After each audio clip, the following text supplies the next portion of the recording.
Oiê, meu nome é Mariane, faço Ciências Biológicas no Unipam e estou aqui hoje para ajudar você com um tema que cai bastante no Enem, que é a citologia, também conhecida como biologia celular.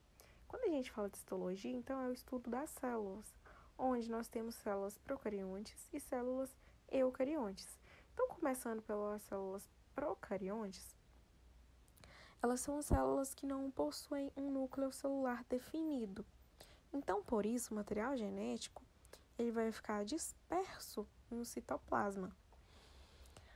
A célula procarionte ela possui algumas estruturas, onde essas estruturas são uma cápsula que vai revestir a célula externamente, o citoplasma, que é uma substância gelatinosa responsável por manter o formato da célula, o DNA, que ele vai estar disperso no citoplasma, onde vai carregar as informações genéticas dessa célula. O flagelo, que também é uma estrutura externa que vai possibilitar a locomoção desta célula. A membrana plasmática, que controla a troca de substâncias da célula com o meio externo. A parede celular, que vai dar a forma à célula. Temos uma estrutura chamada pilus, que possibilita a fixação da bactéria ao meio. E o ribossomo, que é uma estrutura responsável pela produção de proteínas dessa célula. Então, por isso, a célula procarionte disse que ela não possui um núcleo verdadeiro. E a sua característica mais muito comentada também é a falta de uma carioteca para subdividir aí o núcleo celular. Então, sobre a célula eucarionte. A célula eucarionte são células que apresentam como característica principal a presença de um núcleo definido. Sendo assim, então, o material genético dessas células ele está envolvido pelo envelope nuclear.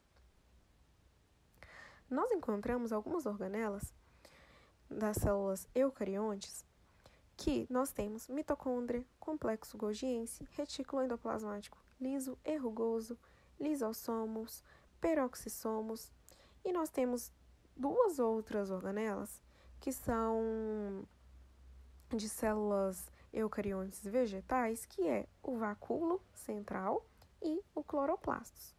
Então, essas organelas elas são fundamentais para garantir o funcionamento adequado da célula e cada uma delas possui a sua função.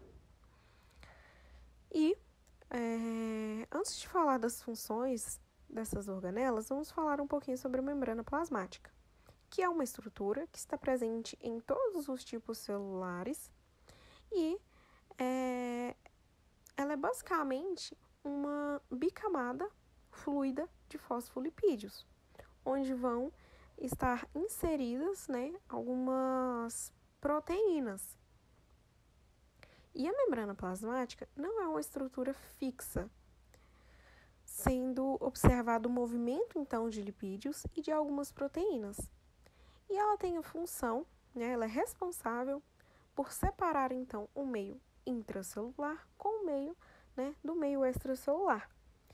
E aí ela tem uma grande característica que é a permeabilidade seletiva, que então ela vai permitir o que entra e o que sai da célula. Ela vai controlar o que está entrando e o que está saindo da célula. Nós temos o citoplasma, que é uma região entre a membrana plasmática e o núcleo da célula, e lá a gente encontra as organelas. Então, nós temos a mitocôndria, que é uma organela que gera energia por meio do processo de respiração celular. O cloroplasto da célula vegetal é onde vai ocorrer a fotossíntese.